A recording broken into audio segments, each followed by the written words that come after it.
Quelle est la situation la plus dangereuse? La situation numéro 1, réponse A.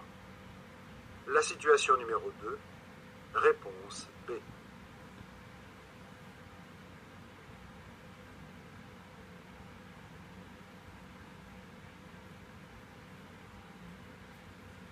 Dans les deux situations, la voiture rouge s'approche d'un véhicule utilitaire qui a visiblement l'intention de quitter son stationnement.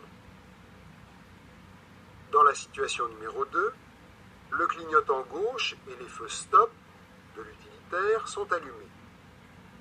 Son conducteur a sans doute vu la voiture rouge s'approcher. Du moins, son départ n'est pas imminent.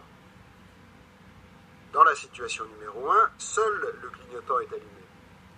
Il est possible que le conducteur n'ait pas perçu la voiture rouge et qu'il démarre subitement.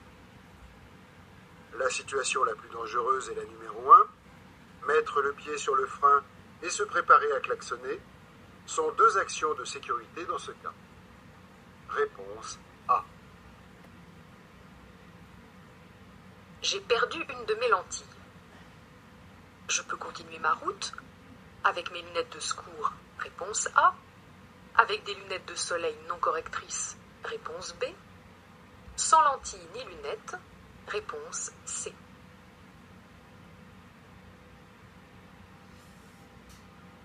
Quand ma vue nécessite une correction pour pouvoir conduire, mon permis porte cette mention. Il est obligatoire de porter un système de correction adapté, des lunettes, des lentilles ou des verres de contact. Si je perds une de mes lentilles lors d'un trajet, je ne pourrai continuer à conduire que si j'ai un moyen de remplacement adapté à ma vue. Soit de nouvelles lentilles, soit une paire de lunettes, mais qui doivent être à ma vue. Si je n'ai aucun moyen de correction en secours, la seule solution est d'appeler quelqu'un qui viendra me chercher ou m'apportera des lunettes ou des lentilles. Réponse A.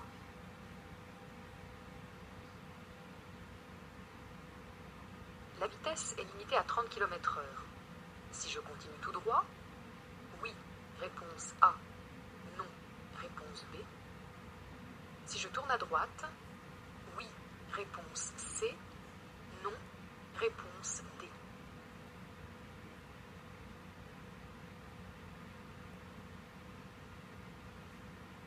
Ce panneau indique l'entrée d'une zone limitée à 30 km/h.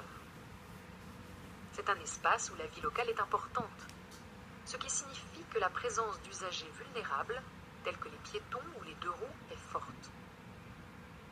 La limitation de vitesse s'applique dans la rue où je circule, mais aussi à toutes les autres rues du quartier, jusqu'au panneau y mettant fin.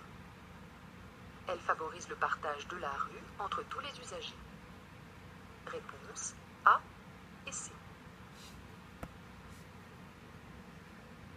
L'interdiction de s'arrêter prend fin à hauteur du panneau. Oui, réponse A. Non, réponse B. Commence à 200 mètres. Oui, réponse C. Non, réponse D.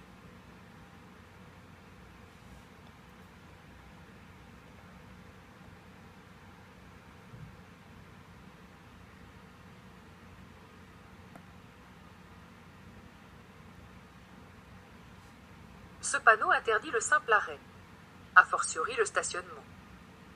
Le panonceau comporte une flèche dirigée vers le haut, elle-même surmontée de la mention 200 mètres.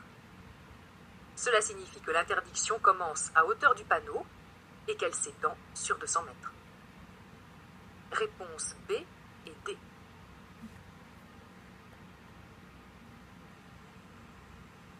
À la prochaine intersection, je pourrai tourner à gauche.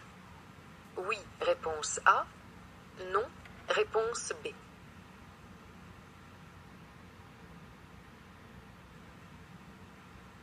Les panneaux d'interdiction doivent être lus séparément. Ainsi, l'interdiction de tourner à gauche concerne tous les véhicules, quel que soit leur poids. Je ne peux donc pas tourner à gauche à la prochaine intersection. Réponse B.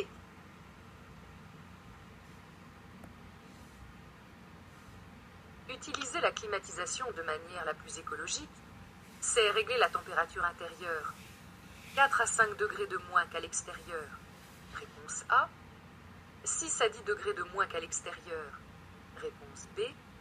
11 à 15 degrés de moins qu'à l'extérieur. Réponse C.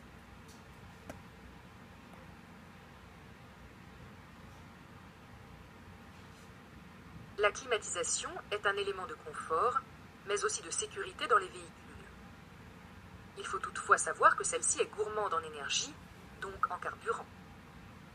Pour éviter de gaspiller, mais aussi pour éviter les chauds et froids et les maux de gorge, il est conseillé de régler la clim pour obtenir une température entre 4 et 5 degrés au-dessous de celle de l'extérieur. C'est suffisant pour avoir une bonne sensation de fraîcheur. 3 petits trucs à mémoriser pour consommer moins. Se garer à l'ombre quand c'est possible, aérer la voiture avant de partir, rouler avec les vitres fermées quand la clim fonctionne. Réponse A. Je passe. Réponse A. Je m'arrête. Réponse B.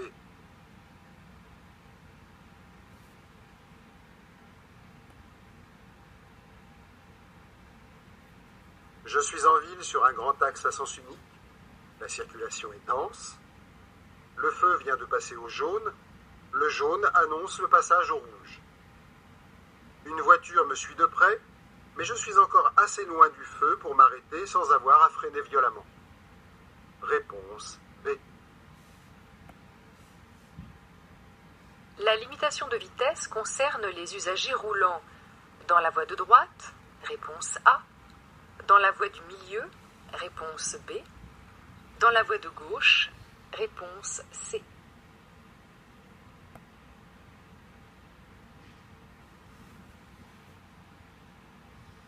Des panneaux sont implantés de chaque côté de cette chaussée. Ils rappellent l'interdiction de rouler à plus de 110 km/h. La voie de droite est délimitée par une ligne discontinue rapprochée et large, caractéristique des voies réservées. Comme nous sommes sur autoroute, il ne peut pas s'agir d'une bande cyclable, ni d'une voie réservée aux bus, mais d'une voie pour les véhicules lents. La vitesse des véhicules utilisant cette voie ne peut pas dépasser 60 km/h. La limitation à 110 ne concerne que la voie du milieu et celle de gauche. Réponse B et C. Je peux dépasser la voiture bleue par la droite. Oui, réponse A. Non, réponse B.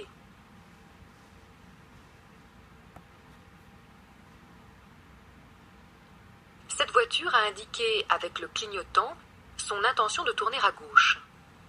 Je peux donc la dépasser par la droite dès lors qu'il y a un espace suffisant entre la voiture et la bordure du trottoir, ce qui est le cas ici. Le feu est vert et je circule dans la voie de droite qui me permet d'aller tout droit. Réponse A.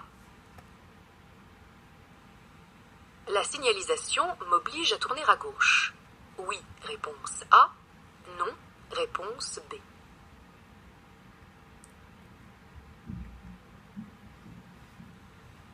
Ce signal est une simple indication du fait que la rue en face est sans issue.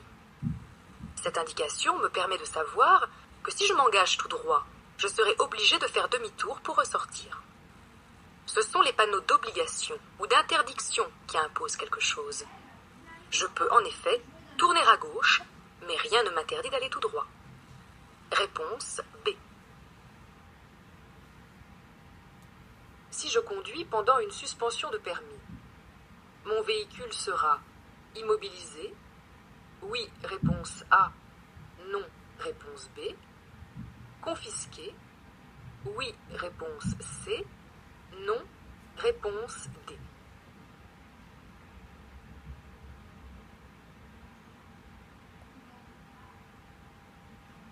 La confiscation du véhicule devient obligatoire dans certains cas. Si je conduis sans permis ou pendant une suspension de permis, si je commets un excès de vitesse supérieur ou égal à 50 km/h pour la seconde fois, etc. Dans l'un de ces cas, le véhicule est immobilisé et mis en fourrière.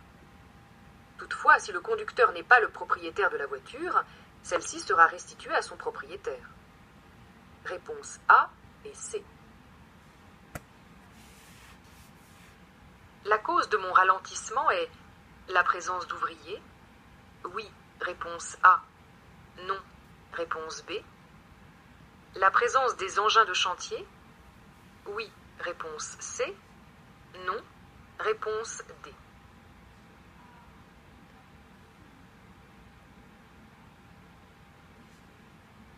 Ce feu clignotant, à la place du feu vert, annonce un danger particulier.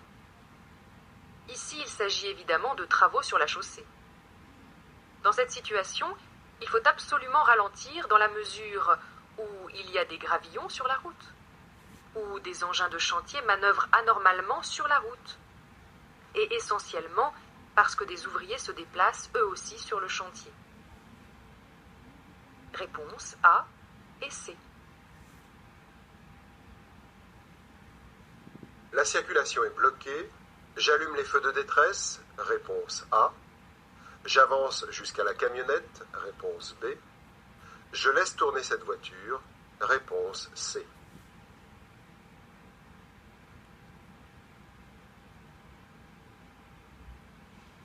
La circulation est bloquée et j'approche d'une intersection dans laquelle un véhicule veut tourner. Je suis suivi de près et ma vitesse dans cette rue ne peut pas être très élevée. Allumer les feux de détresse est inutile. J'avance lentement jusqu'à l'intersection. Je laisse d'abord tourner cette voiture, puis j'attends que la situation se débloque pour franchir le carrefour. Réponse C.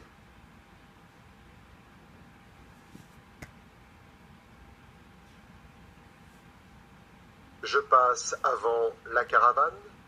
Oui, réponse A. Non, réponse B. La camionnette? Oui, réponse C. Non, réponse D.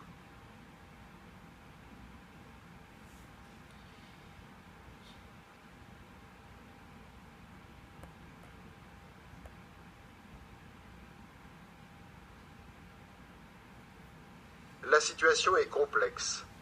Plusieurs véhicules veulent s'engager dans l'intersection. J'observe attentivement. Ce véhicule a mis son clignotant, il tourne sur sa gauche. Il doit me céder le passage. Ce véhicule doit respecter la signalisation et s'arrêter au stop. Il doit également me laisser passer. Je vais donc passer le premier. Réponse A et C. La signalisation interdit de dépasser ce cycliste. Oui, réponse A. Non, réponse B. Je dépasse immédiatement. Oui, réponse C. Non, réponse D.